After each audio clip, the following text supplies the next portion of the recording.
জুবিন গাৰ্গৰ হত্যাকাণ্ডৰ চাৰ্জশ্বিটলৈ মাজত মাত্ৰ আৰু কেইটামান ঘণ্টা বাকী আছে। তাৰ পূৰ্বে ৰাজ্যৰ মুখ্যমন্ত্ৰীগৰাকীয়ে ডাঙৰ মন্তব্য কৰিছে।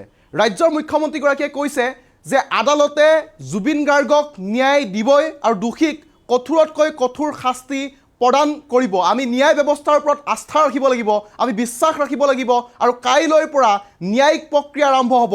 আৰক্ষীৰ যি কাম আছিল, কৰিবলগীয়া যি প্ৰক্ৰিয়া আছিল সেয়া শেষ হৈছে, কিন্তু আদালতত ন্যায়িক প্ৰক্ৰিয়া কাইলৈৰ পৰা আৰম্ভ হ'ব আৰু আদালতে কঠোৰতকৈ কঠোৰ শাস্তি প্ৰদান কৰিব। আজি 11 ডিচেম্বৰ, কাইলৈ বহু চৰ্চিত বহু প্ৰতীক্ষিত সেই SITৰ চাৰ্জশ্বিট প্ৰকাশ পাব, অৰ্থাৎ আদালতত দাখিল কৰা হ'ব। আৰু SITৰ চাৰ্জশ্বিটত কি আছে, SITৰ চাৰ্জশ্বিটত দোষীসকলে কেনেদৰে হত্যাকাণ্ড সংঘটিত কৰিছিল বা জুবিন গাৰ্গক কেনেদৰে পৰিকল্পিতভাৱে হত্যা কৰা হৈছিল সেই সমগ্ৰ বিষয় প্ৰকাশ পাব। আৰু তাৰ পাছতেই এই দোষীসকলক কি শাস্তি দিয়া হ'ব, কঠোৰতকৈ কঠোৰ শাস্তি আদালতে প্ৰদান কৰিবনে নাই, সেই বিষয়সমূহক লৈ চৰ্চা হ'ব। কিন্তু তাৰ পূৰ্বেই ৰাজ্যৰ মুখ্যমন্ত্ৰীগৰাকীয়ে ডাঙৰ মন্তব্য কৰিছে ডিব্ৰুগড়ত যে দোষীক কঠোৰতকৈ কঠোৰ শাস্তি প্ৰদান কৰা হ'বই, আদালতে কঠোৰ শাস্তি প্ৰদান কৰিবই আৰু ন্যায় প্ৰক্ৰিয়াৰ ওপৰত আমি বিশ্বাস ৰাখিব লাগিব। লৈছোঁ সবিশেষ ফুল প্লেট মাধ্যমত এটা গুৰুত্বপূৰ্ণ খবৰ। SITৰ চাৰ্জশ্বিটৰ পূৰ্বেই ৰাজ্যৰ মুখ্যমন্ত্ৰীৰ ডাঙৰ মন্তব্য। মুখ্যমন্ত্ৰী ডক্টৰ হিমন্ত বিশ্ব শৰ্মাই ডাঙৰ মন্তব্য কৰিছে, ন্যায় প্ৰক্ৰিয়াৰ ওপৰত আমি আস্থা ৰাখিব লাগিব। সকলোৱে আস্থা ৰাখক ন্যায় প্ৰক্ৰিয়াৰ ওপৰত। দোষীক আদালতে কঠোৰতকৈ কঠোৰ শাস্তি দিবই আৰু আদালতে নিশ্চিতভাৱে ন্যায় প্ৰদান কৰিব জুবিন গাৰ্গক। তাত কোনো সন্দেহান হ'ব নালাগে, সন্দেহ থাকিব নালাগে। জুবিন গাৰ্গক আদালতে নিশ্চিতভাৱে শব্দটো ব্যৱহাৰ কৰিছে মুখ্যমন্ত্ৰীগৰাকীয়ে আৰু কৈছে যে আদালতে নিশ্চিতভাৱে জুবিন গাৰ্গক ন্যায় দিবই। কাইলৈৰ পৰা আৰক্ষীৰ কাম শেষ। আৰক্ষীৰ তদন্ত প্ৰক্ৰিয়া, SITৰ তদন্ত প্ৰক্ৰিয়া চাৰ্জশ্বিট দাখিলৰ পিছতো চলিব, যদিও প্ৰাৰম্ভিক যি তদন্ত প্ৰক্ৰিয়া শেষ হৈছে আৰু ন্যায় প্ৰক্ৰিয়াৰ যি যুঁজখন, সেই যুঁজখন কাইলৈৰ পৰা আৰম্ভ হ'ব বুলি ৰাজ্যৰ মুখ্যমন্ত্ৰীগৰাকীয়ে ডাঙৰ মন্তব্য কৰিছে। আৰু জুবিন হত্যাৰ চাৰ্জশ্বিটক লৈ ডিব্ৰুগড়ত মুখ্যমন্ত্ৰীৰ এই মন্তব্য। ৰাজ্যৰ মুখ্যমন্ত্ৰীগৰাকীয়ে কেইটামান ঘণ্টাৰ পূৰ্বেই এই ডাঙৰ মন্তব্য কৰিছে আৰু চাৰ্জশ্বিটক লৈ কেইটামান ঘণ্টা বাকী আছে। তাৰ পূৰ্বে এতিয়া মুখ্যমন্ত্ৰীগৰাকীয়ে এটা কথা নিশ্চিত কৰিছে যে দোষীয়ে কঠোৰ শাস্তি পাবই, আদালতে দোষীক কঠোৰ শাস্তি প্ৰদান কৰিবই। ডাঙৰ খবৰ এই মুহূৰ্তত। বহু চৰ্চিত বহু প্ৰতীক্ষিত চাৰ্জশ্বিট কাইলৈ প্ৰকাশ কৰা হ'ব। কাইলৈ দাখিল কৰা হ'ব আদালতত। SITয়ে দাখিল কৰিব চাৰ্জশ্বিট। প্ৰায় 3500 পৃষ্ঠা এই চাৰ্জশ্বিটখন কাইলৈ আদালতত দাখিল কৰা হ'ব। 18/2025 গোচৰৰ সেই চাৰ্জশ্বিট হ'ব। আৰু এই চাৰ্জশ্বিটখনতেই ছিংগাপুৰত 19 ছেপ্টেম্বৰত কি হৈছিল, কোনে পৰিকল্পনা কৰিছিল, কোনে ষড়যন্ত্ৰ কৰিছিল, কোনে কেনেকৈ হত্যা কৰিছিল, এই সবিশেষ তথ্য প্ৰকাশ পাব। বহু বিস্ফোৰক তথ্য পোহৰলৈ আহিব। জীৱিত কালত জুবিন গাৰ্গক অৱহেলা কৰা, লুণ্ঠন কৰা, শোষণ কৰা সকলৰো পৰৱৰ্তী সময়ত চাৰ্জশ্বিট আহিব। কিন্তু কাইলৈ চাৰ্জশ্বিটখনত প্ৰকৃততে জুবিন গাৰ্গক কেনেকৈ হত্যা কৰা হৈছিল সেই সন্দৰ্ভত বিস্তৃত তথ্য প্ৰকাশ পাব। আৰু এই চাৰ্জশ্বিটক লৈ ৰাজ্যৰ কোটি কোটি অসমীয়া, কোটি কোটি অনুৰাগী অধীৰ আগ্ৰহেৰে অপেক্ষা কৰি আছে কাইলৈ দিনটোৰ বাবে। আৰু কাইলৈ দিনটোৰ পূৰ্বেই এতিয়া ৰাজ্যৰ মুখ্যমন্ত্ৰীগৰাকীয়ে এটা কথা নিশ্চিত কৰিছে যে দোষীয়ে কঠোৰতকৈ কঠোৰ শাস্তি পাবই, দোষীক কঠোৰ শাস্তি দিয়া হ'বই, আদালতে কঠোৰ শাস্তি প্ৰদান কৰিবই। এই মুহূৰ্তত মুখ্যমন্ত্ৰীগৰাকীয়ে কি কৈছে, মুখ্যমন্ত্ৰীগৰাকীৰ মন্তব্য আছে, আমি আগবঢ়াইছোঁ। এইটো SITয়ে চাৰ্জশ্বিট দিব, চাৰ্জশ্বিট আদালতে পৰীক্ষা কৰিব আৰু দোষীক আদালতে শাস্তি দিব। ন্যায় প্ৰক্ৰিয়াৰ ওপৰত আমি আস্থা ৰাখিব লাগে। অহাকালিৰ পৰা পুলিচৰ কাম শেষ হ'ব, আদালতৰ কাম আৰম্ভ হ'ব আৰু মই ভাবোঁ যে আদালতে নিশ্চিতভাৱে ন্যায় প্ৰদান কৰিব।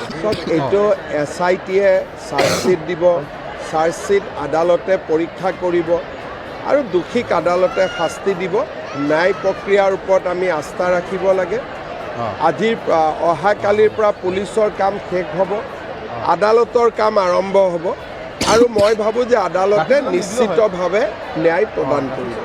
এইটো SITয়ে চাৰ্জশ্বিট দিব, চাৰ্জশ্বিট আদালতে পৰীক্ষা কৰিব আৰু দোষীক আদালতে শাস্তি দিব। ন্যায় প্ৰক্ৰিয়াৰ ওপৰত আমি আস্থা ৰাখিব লাগে। অহাকালিৰ পৰা পুলিচৰ কাম শেষ হ'ব, আদালতৰ কাম আৰম্ভ হ'ব আৰু মই ভাবোঁ যে আদালতে নিশ্চিতভাৱে ন্যায় প্ৰদান কৰিব। এইটো SITয়ে চাৰ্জশ্বিট দিব, চাৰ্জশ্বিট আদালতে পৰীক্ষা কৰিব আৰু দোষীক আদালতে শাস্তি দিব। ন্যায় প্ৰক্ৰিয়াৰ ওপৰত আমি আস্থা ৰাখিব লাগে। আজিৰ অহাকালিৰ পৰা পুলিচৰ কাম শেষ হ'ব, আদালতৰ কাম আৰম্ভ হ'ব আৰু মই ভাবোঁ যে আদালতে নিশ্চিতভাৱে ন্যায় প্ৰদান কৰিব। চাওক, এইটো SITয়ে চাৰ্জশ্বিট দিব, চাৰ্জশ্বিট আদালতে পৰীক্ষা কৰিব আৰু দোষীক আদালতে শাস্তি দিব। ন্যায় প্ৰক্ৰিয়াৰ ওপৰত আমি আস্থা ৰাখিব ৰাজ্যৰ লাগে। মুখ্যমন্ত্ৰী ডক্টৰ হিমন্ত বিশ্ব শৰ্মাৰ মন্তব্য। ৰাজ্যৰ মুখ্যমন্ত্ৰীগৰাকীয়ে কিছু সময়ৰ পূৰ্বে ডিব্ৰুগড়ত উপস্থিত হৈ এই মন্তব্য কৰিছে। সমগ্ৰ ন্যায় প্ৰক্ৰিয়াৰ সন্দৰ্ভতো মন্তব্য কৰিছে ৰাজ্যৰ মুখ্যমন্ত্ৰীগৰাকীয়ে। কৈছে যে SITৰ চাৰ্জশ্বিট দাখিলৰ পাছতেই সমগ্ৰ ন্যায়িক প্ৰক্ৰিয়াটো আৰম্ভ হ'ব। এটা কথা নিশ্চিত যে দোষীয়ে কঠোৰতকৈ কঠোৰ শাস্তি পাবই আৰু আদালতে দোষীসকলক কঠোৰতকৈ কঠোৰ শাস্তি দিবই। কাইলৈ 12 ডিচেম্বৰ এই দিনটোৰ বাবে 19 ছেপ্টেম্বৰৰ পৰাই সমগ্ৰ ৰাজ্যবাসী অধীৰ আগ্ৰহেৰে বাট চাই আছে। কোটি কোটি অনুৰাগী এই দিনটোৰ বাবে সকলোৱে ৰৈ আছিল আৰু সেই দিনটোৰ লৈ মাজত মাত্ৰ আৰু কেইটামান ঘণ্টা তাৰ পূৰ্বে ৰাজ্যৰ মুখ্যমন্ত্ৰীগৰাকীয়ে এই মন্তব্য কৰা পৰিলক্ষিত হৈছে। চাৰ্জশ্বিটখনত কি কি তথ্য প্ৰকাশ পাব সেই সন্দৰ্ভতো যিহেতু আমি প্ৰাৰম্ভিক যি খবৰ সেই খবৰত জনাইছিলোঁ যে জুবিন গাৰ্গক কেনেদৰে হত্যা কৰা হৈছিল। সদনৰ মজিয়াত মুখ্যমন্ত্ৰীগৰাকীয়ে কোৱাৰ দৰে প্ৰাণৰ শিল্পীগৰাকীক এগৰাকী ব্যক্তি যদি হত্যা কৰিছিল, আন কেইবাগৰাকী ব্যক্তি যদি সহায় কৰিছিল, সেই কেইগৰাকী ব্যক্তি, কোনে পৰিকল্পনা কৰিছিল, কোনে ষড়যন্ত্ৰ ৰচিছিল, কোনে কেনেকৈ হত্যা কৰিছিল, সেই সবিশেষ তথ্য হয়তো কালিৰ চাৰ্জশ্বিটত প্ৰকাশ পাব। গতিকে চাৰ্জশ্বিটখনক লৈ সকলোৱে অপেক্ষা কৰি আছে আৰু চাৰ্জশ্বিটৰ পূৰ্বেই ৰাজ্যৰ মুখ্যমন্ত্ৰীগৰাকীয়ে নিশ্চিত কৰিছে যে দোষীক আদালতে কঠোৰ শাস্তি দিব। আমি ন্যায় প্ৰক্ৰিয়াৰ ওপৰত আস্থা ৰাখিব লাগিব, আমি ন্যায় প্ৰক্ৰিয়াক বিশ্বাস কৰিব লাগিব। আদালতে নিশ্চিতভাৱে ন্যায় প্ৰদান কৰিব জুবিন গাৰ্গক, তাত কোনো সন্দিহান নাই, নিশ্চিতভাৱে প্ৰদান কৰিব ন্যায়। আৰু কাইলৈৰ পৰা আৰক্ষীৰ যি কাম কাজ, সেই আৰক্ষীৰ কাম কাজ এক প্ৰকাৰে শেষ বুলি কৈ মুখ্যমন্ত্ৰীগৰাকীয়ে কৈছে যে কাইলৈৰ পৰা সমগ্ৰ প্ৰক্ৰিয়াটো আদালতত চলিব, ন্যায়িক প্ৰক্ৰিয়া চলিব। গতিকে আৰক্ষীৰ কাম কাজ শেষ হ'ব, SITৰ কাম কাজ শেষ হ'ব আৰু আদালতত চলিব সমগ্ৰ ন্যায় প্ৰক্ৰিয়া। ৰাজ্যৰ মুখ্যমন্ত্ৰীগৰাকীয়ে কৈছে যে দোষীক আদালতে কঠোৰ শাস্তি দিবই। আমি পুনৰবাৰ মুখ্যমন্ত্ৰীগৰাকীৰ মন্তব্য আগবঢ়াইছোঁ। দিব ন্যায় প্ৰক্ৰিয়াৰ ওপৰত আমি আস্থা ৰাখিব লাগে। আজিৰ অহাকালিৰ পৰা পুলিচৰ কাম শেষ হ'ব, আদালতৰ কাম আৰম্ভ হ'ব আৰু মই ভাবোঁ যে আদালতে নিশ্চিতভাৱে ন্যায় প্ৰদান কৰিব। চাওক, এইটো SITয়ে চাৰ্জশ্বিট দিব, চাৰ্জশ্বিট আদালতে পৰীক্ষা কৰিব আৰু দোষীক আদালতে শাস্তি দিব। ন্যায় প্ৰক্ৰিয়াৰ ওপৰত আমি আস্থা ৰাখিব লাগে। আজিৰ অহাকালিৰ পৰা পুলিচৰ কাম শেষ হ'ব, আদালতৰ কাম আৰম্ভ হ'ব আৰু মই ভাবোঁ যে আদালতে নিশ্চিতভাৱে ন্যায় প্ৰদান কৰিব। চাওক, এইটো SITয়ে চাৰ্জশ্বিট দিব, চাৰ্জশ্বিট আদালতে পৰীক্ষা কৰিব আৰু দোষীক আদালতে শাস্তি দিব। ন্যায় প্ৰক্ৰিয়াৰ ওপৰত আমি আস্থা ৰাখিব লাগে। আজিৰ অহাকালিৰ পৰা পুলিচৰ কাম শেষ হ'ব, আদালতৰ কাম আৰম্ভ হ'ব আৰু মই ভাবোঁ যে আদালতে নিশ্চিতভাৱে ন্যায় প্ৰদান কৰিব। চাওক, এইটো SITয়ে চাৰ্জশ্বিট দিব, চাৰ্জশ্বিট আদালতে পৰীক্ষা কৰিব আৰু দোষীক আদালতে শাস্তি দিব। ন্যায় প্ৰক্ৰিয়াৰ ওপৰত আমি আস্থা ৰাখিব লাগে।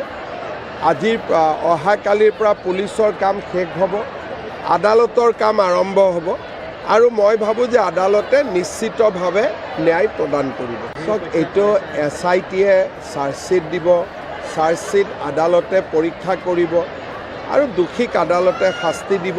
ন্যায় প্ৰক্ৰিয়াৰ ওপৰত আমি আস্থা ৰাখিব লাগে। আজিৰ